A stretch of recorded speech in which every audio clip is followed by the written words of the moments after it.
Our artists concept every button, every blinky light, not just on one terminal, on all of them. Because it's our belief that it's all of these small details coming together that form a much, much larger whole.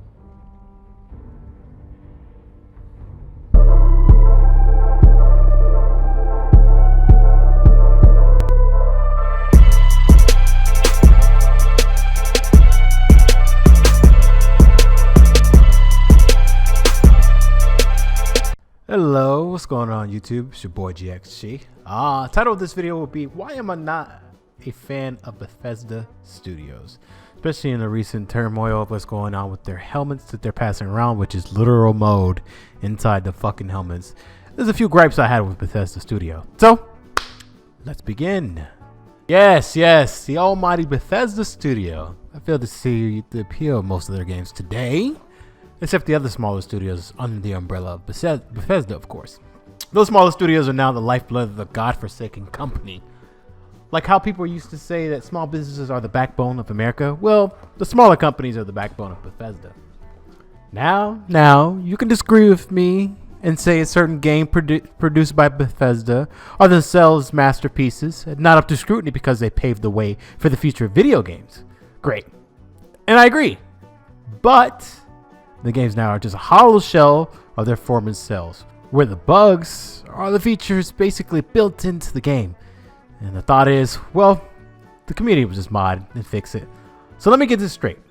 Now you can get away with a faulty product and sell it for full price, knowing that your loyalists will just fix it for you and just keep the best parts? Oh man, the money. Listen, I will call myself a hypocrite and enjoy some games from Bethesda themselves. But I was naive then, and now I understand where to look at the faults and where I know they could have done better. At this point, some of the things to get away with shouldn't be appreciated. Bugs. In the past, games released with bugs were considered unacceptable. They used to hire people to test games out and report back the issues they encounter through their playthrough. Now, you pay with your time and effort to fix already reported bugs. Modding is a wonderful thing, and I welcome it more. Companies should allow the users to edit and customize their own sharing with the community. It's awesome. But in no way, modding should be the default excuse to fix issues that the team of developers should have fixed prior to release. Call them out and don't accept it. I won't. The sameness. Ever play something and have that sneaking suspicion to yourself? This feels like most things I see. Don't fix what's not broken, right? In most sequel games, most of the time, core components stay the same. Let's say it's a 60-40% split. 60% of your sequels basically similar characters, similar abilities, etc., yada yada yada, things like that. 40% of your sequel are brand new mechanics that is fresh and something that the gamers can find to be unique to your sequel. But this is what Bethesda gets away with a lot. Does this just look the same? Same vis-a-vis Fallout, Elder Scrolls? Maybe I feel this way because I have some cultivated bias towards this company, but I feel like these games are just reskin DLCs being undercut and sold to us at full price. Yes, I know these aren't the only games made by Bethesda, but they're the most popular and abused year after year after year. You can make the same argument for Activision's Call of Duty, the walking zombie of video games. It's gotten so bad, we try to kill it with fire. The past. So, let's dive into a few interesting things I dug up, because, with all this rhetoric, without some little bit of information here and there, you can look it up yourself, basically. So, there was this controversy back in 2007 with the ZeniMax. Basically, a past employee sued Bethesda. ZeniMax basically were the same thing about abusive brand, stealing basically their property. The other lawsuits in the past were basically moronic that I found on the wiki page. I'm not going to get into them, but it's mostly to do with the name of their video games against other studios.